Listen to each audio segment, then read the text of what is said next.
Anybody here ever just have a hard time stopping talking? Yeah, the voice just got to keep going because it's too dangerous to be quiet.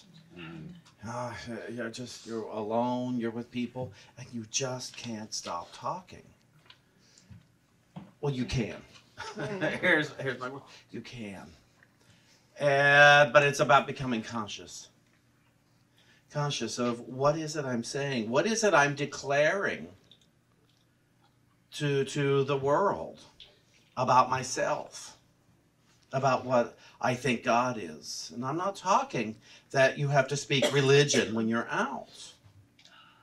It's often we say nothing about God, and yet we say everything that we believe about God in our conversations. We are revealing all the time our faith in our conversations to both ourselves and each other.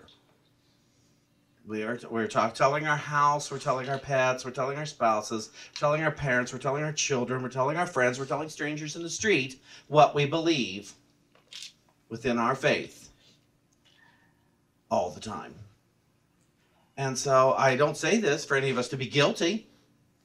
I say it for us to become aware. And today's talk is actually called, Did I Hear Correctly? Did I hear correctly? Because we're busy interpreting what is being said to us, both by ourselves, what is being said to us by our pets, by our neighbors, by our spouses, by our children, by our parents. And we're interpreting by way of an old voice, by way of an old story. Of Course in Miracles does have a wonderful statement. I see only the past. And because that's how we get our information. Otherwise, I don't know what you're talking about. If I don't use my past to determine the meaning here, I will have no idea what anybody's talking about.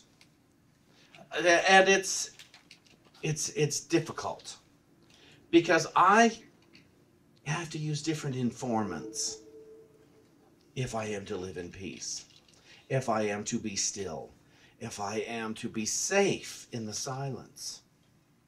I have to go within and use perhaps for some of us, a new informant. Because the outside sources, well, they're just wrong in telling us what to think. And a lot of the inside resources have been so reconditioned or unconditioned or poorly trained. And so we call them triggers now. Somebody says something and we're triggered. That's what you meant by that. Well, no, not at all. One of my favorite things, we haven't done this in a while, where I will say something to David and he will say, I don't understand. Well, the natural solution is, so I'll say it louder. And he says, I heard you, I just don't know what you mean. But somewhere there's an implied criticism in it. And that's what I have found with us together. There's just multitudes for both of us. Implied criticism that isn't actually there. But it's a tone of voice that I send through my interpreting channels and decide, I was criticized. Stop criticizing me, and vice versa. And I see it happen in a lot of places. You know, sometimes we're just in a mood, and so our voice takes on a different tone, but the person hearing the voice interprets it as, you hate me. Well, where did that come from? Years ago, I still laugh at this. You know, it's some days when you're a minister, it's what people interpret, and I have learned I cannot do humor in writing. People do not hear funny in writing from me. And years ago, someone who was rather close to me in the church, they don't come here anymore, so I'm going to tell the story. And they sent me an article on prayer in the workplace. And so I thought it would be funny to write back. Dear Ms. such and such. Now, I never called this person by a title. I always called them by their first name, dear Miss such and such. Thank you for these materials. I don't really believe in prayer in the workplace, so I'm sorry. Now, it's a church. How could I not believe in prayer in the workplace? And thank you, Reverend Shawn Moninger. A month went by, and they came to me on a Sunday morning and said, I have to talk to you.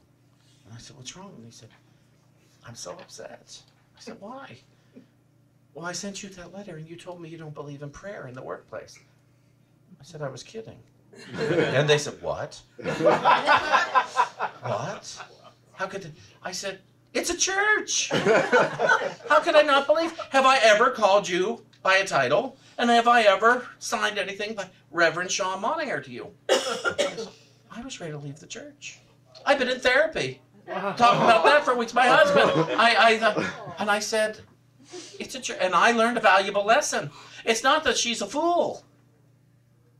She just took me at my faith. He's the minister. What he says is flat. That's what it means. And you can't hear tone of voice in writing. What I think is obvious from over here is not obvious from over there. And if you have a certain, we'll say, damage in your background, I don't think of myself as an authority figure. I just think of myself as an informant. You guys are the authority figure. When I go to a class, I'm the authority figure, not the teacher.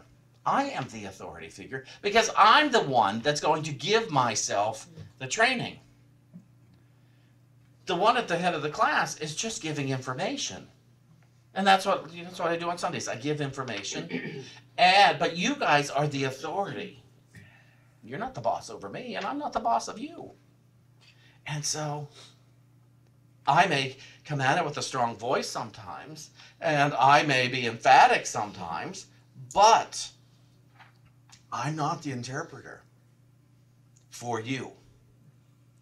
And that's what our New Thought teachers really try to emphasize. Read the Bible, read the metaphysical teachings, interpret them with love. Interpret them with an assumption that everyone's on your side on these pages. That your highest good is being revealed to you. You read it like that, and then there is no guilt on the pages. There is no shaming on the pages. There is no sin on the pages. And same with the pulpit here. There is no hell, there is no sin, there is no guilt. Even if I'm trying to be funny about it, there isn't. Underneath it all. And in your relationship, these are all of your relationships, this is where it can get really tricky. Because it depends what mood you're in that day to what you are going to hear from whoever is talking to you. And so you will decide what a tone of voice means, not the person giving the tone of voice. You will decide. David very correctly made finally, a few years ago, made a decision that means I love you.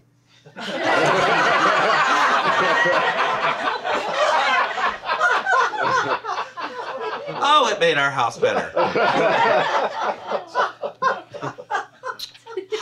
I love you too, honey, he says to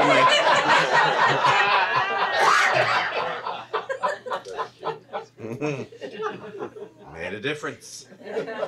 He chose to interpret, because he could have gone either way with that. And he had tried one way, and he wasn't finding joy and happiness in that way. So he tried this way, and we both found joy and happiness in it.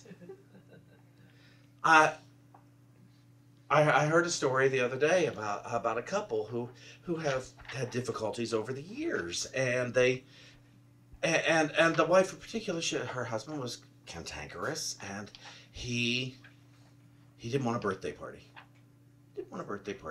And she was planning one, and he said, call everybody, tell them not to come. She said, well, no, the cake's already ordered. I'm going to work.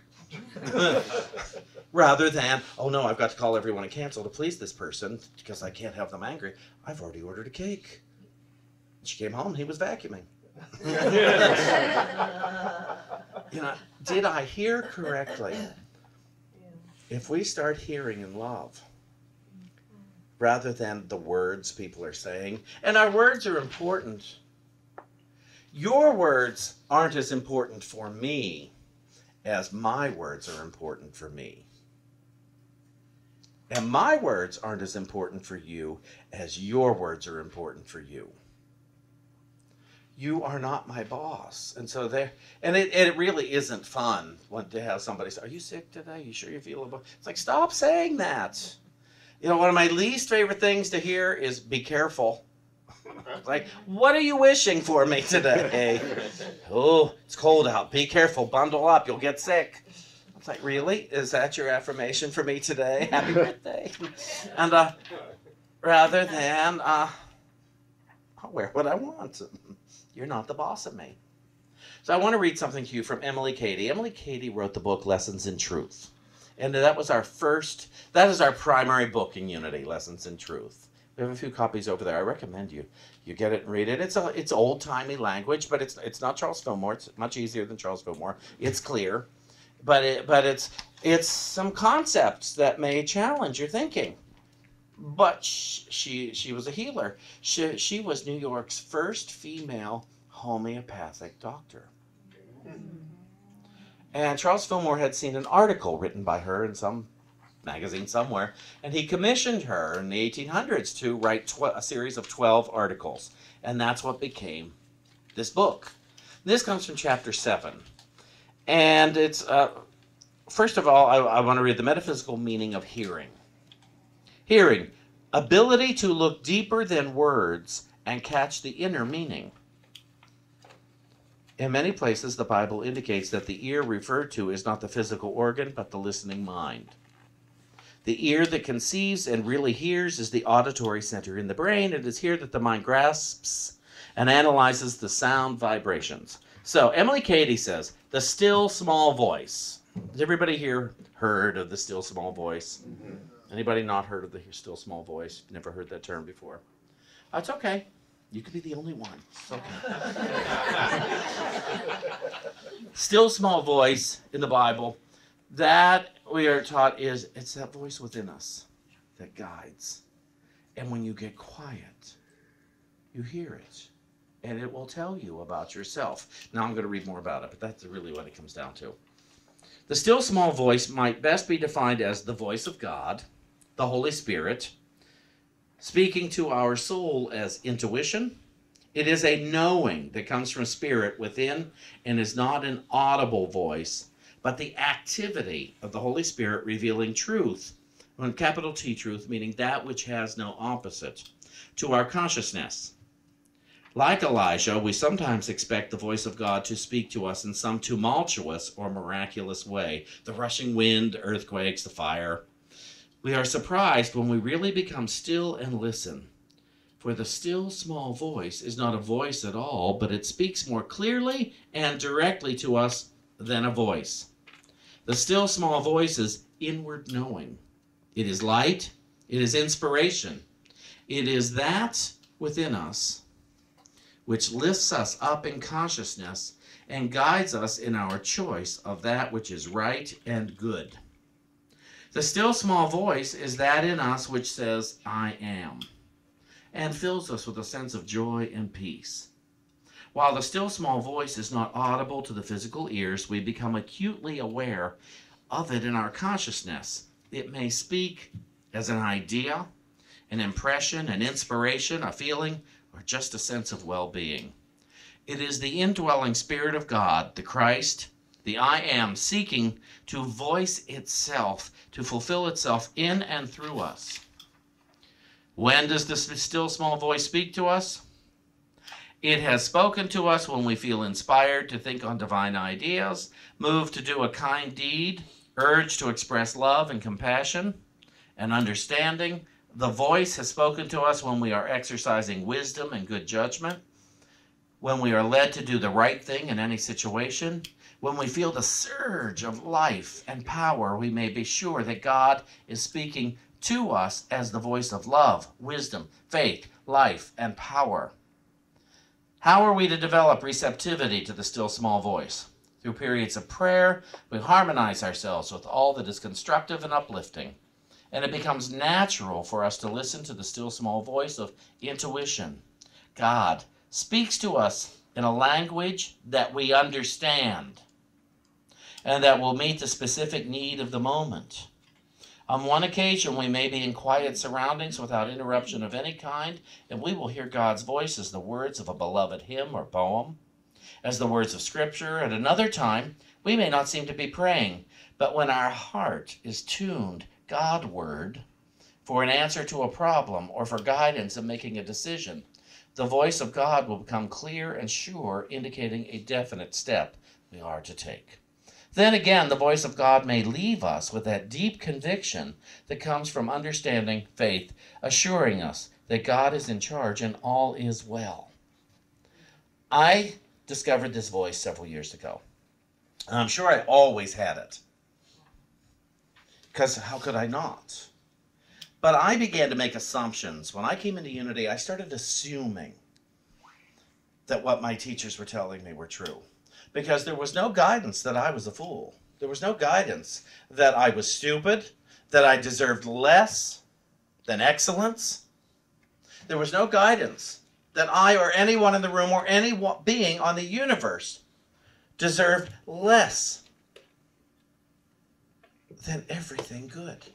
Now, we all have different interpretations of what good is, but we're talking about health, well-being, riches, honor, pleasures, peace, fun, love, companionship, understanding, wisdom. And so I began to make assumptions. So if things happened in ways that I didn't love it, I had to go within real quickly and say, okay, what's going on here? I don't like this. And I used to think, oh no, there's something bad happening. I'm being punished. That, oh no, I fouled up 10 years ago and look, it's coming to roost. But I had to make new assumptions now, because those are assumptions too. And I didn't like those old assumptions. So I went with it. Okay, what's going on here? I'm supposed to assume that I am loved. And sometimes I would hear, Shawn, a glass of water fell over. And it's that simple. Shawn, you have a cold. Shawn, this person's in a lousy mood today. It's not about you. And so I began to assume that not everything in the world was about me, but that I could learn from it. I could learn love and peace and joy from everything that is taking place. It doesn't mean everything doesn't affect me, but it's not about me. Only what I think about it is about me. And so to begin to make those assumptions, my days got easier. I began to like people more rather than fear them. I began to enjoy people more rather than fear them. I began to have empathy for others rather than fear them. I began to have hope. I began to deepen my faith that I was loved rather than deepen my faith that I should be in fear. And it's been a long, it's been a long process. And very often a joyous process. I love when new things are revealed to me where oh, that's right, you don't have to be afraid here. Nor do you have to be abused, and you don't have to fight against being abused. You just decide, I'm not abused. I hope I'm going to tell a little story here that you and I talked about. Somebody was trying to sell their business, and they're afraid that the other person trying to buy is going to take advantage of them in here. And now the word they used is, I don't want to get screwed over. And I said, here's what we have to look at. No one wants to screw you over. They may want something for nothing, but they're not out to get you. That is not their plan. So my newsletter I want to write this week is, no one wants to screw you. Hi, America. Come to unity. But it's true. And if we start hearing differently, we can decide, oh, wait a minute, I'm telling myself somebody wants to hurt me. Nobody wants to hurt anybody. And so we can look at all politicians, all preachers,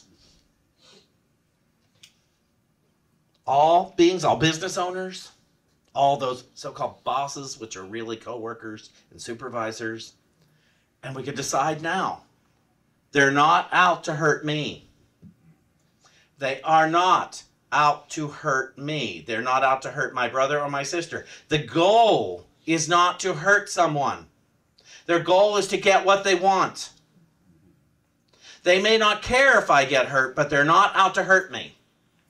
And that's a big difference. So we got to start hearing more correctly. And the goal of everyone, all of us, the true desire of the heart is to know that we are loved. And often we go down a really insane path to know it. And we need to start developing our compassion and our empathy for those we think have power, that they're going down an insane path to be loved. It's like a child. David tells the story of his goddaughter when her baby brother was born.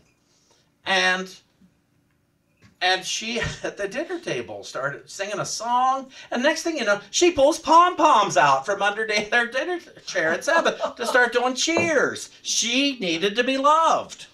She didn't know she was being annoying. She wanted to be loved. Well, what's the perfect way? Pom-poms. And sometimes the way that people try to get love and be loved is to stand screaming in the street. And sometimes, you know, they go out and they hurt people to get to be noticed. And attention of any kind is a form of love to the confused mind. And so if we start developing our compassion, not feeling sorry for people, but to realize, oh, they want to be loved. God, I'm having a real hard time loving this person. And I've never even met them. And I'm having a real hard time loving them. How do I do it? I want the Jesus Christ message now on how to love everyone. How to welcome everyone into the kingdom of heaven consciousness. Because I can't be left out. I just can't be left out of the kingdom. I can't be. And if I leave them out, I'm going to be left out. So, God, I need to hear better. I want to hear better. Let me hear David better and correctly. Let me hear Deb correctly. Let me hear Doug and you. Jim.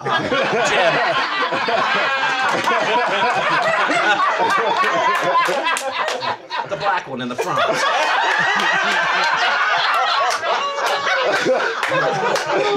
Kathy's back there. No. No. I didn't say that.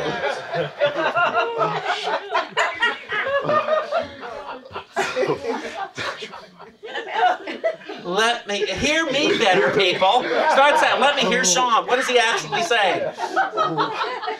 The intention is love here. It really is. The intention is that we all march into the consciousness of heaven together. I'm not saying our bodies need to die to do it. We can have our bodies live and breathe. And we can all hush. Hush those old thoughts, those old stories, and listen to the new story of love, which is the oldest story.